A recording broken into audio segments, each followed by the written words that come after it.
అధికారం దిగిపోయి రోజు మమ్మల్ని నిలదీస్తాం అంటారు. కనీసం వాళ్ళ కుక్కకు 12 లక్షల కేటీఆర్ కుక్కలకు 12 లక్షలు పెట్టి ఇల్లు కట్టించారు, వాటికి షెడ్డులు వేసారు. వాళ్ళు ఆటలు ఆడుకోవడం కోసం 2-3 కోట్లు ఖర్చు పెట్టుకున్నారు బ్యాడ్మింటన్ ఆడడం కోసం. మన ఊళ్ళో పిల్లలకు గేమ్స్ పెడితే టీచర్లు కొంగులు బట్టి అడుకొచ్చి పాపం అక్కడక్కడ గేమ్స్ ఆటలు ఆడిచ్చారు. మనకైతే ఇల్లు రాలేదు ఇంతవరకు, కుక్కలకు మాత్రం ఇల్లు కట్టించారు ఉండడం కోసం. వాళ్ళ పాలన అట్లా, మన పాలన ప్రజల కోసం ఆలోచిస్తారు. మేము ఎవ్వరం కూడా విలాసాల కోసం, సొంత ఖర్చుల కోసం, సొంత వివరాల కోసం ఎవరం చూడడం లేదు. కాబట్టి మీరందరూ కూడా దయచేసి కాంగ్రెస్ పార్టీకి అవకాశం ఇచ్చినందుకు మీ అందరికీ ధన్యవాదాలు.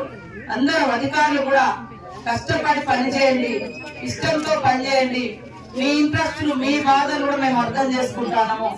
అధికారులకు కూడా జీతాలు ఎప్పుడో జీతం నెలకొకసారి రాకపోయేది అధికారులకు, 45 రోజులకు ఒకసారి జీతం, మధ్యలో 15 రోజులు ఎగ్గొట్టుడు, లాస్ట్ సంవత్సరం వచ్చేసరికి 2-3 నెలల జీతం కట్ అయ్యేది. వాళ్ళ కష్టాలు కూడా అట్లనే ఉన్నాయి, అంగన్వాడీల కష్టాలు ఇట్లనే ఉన్నాయి, చాలా ఆశా వర్కర్ల సమస్యలు అట్లనే ఉన్నాయి. ఇవన్నింటిని కూడా ఒక్కొక్కటి మేము తప్పకుండా పరిష్కరిస్తాం.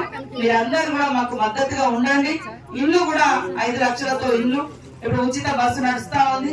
తర్వాత రేపు రాబోయే నెలలో మరి మహిళలకు ఇంట్లో ఒక పెద్ద మనిషికి 2500 గ్యాస్, తర్వాత ఇళ్ళది కూడా అప్లికేషన్ తీసుకున్నాం. ఇల్లు లేనోళ్ళు ఎవరు, ఉన్నోళ్ళు ఎవరు అనేది కూడా అదంతా వడపోస్తారు.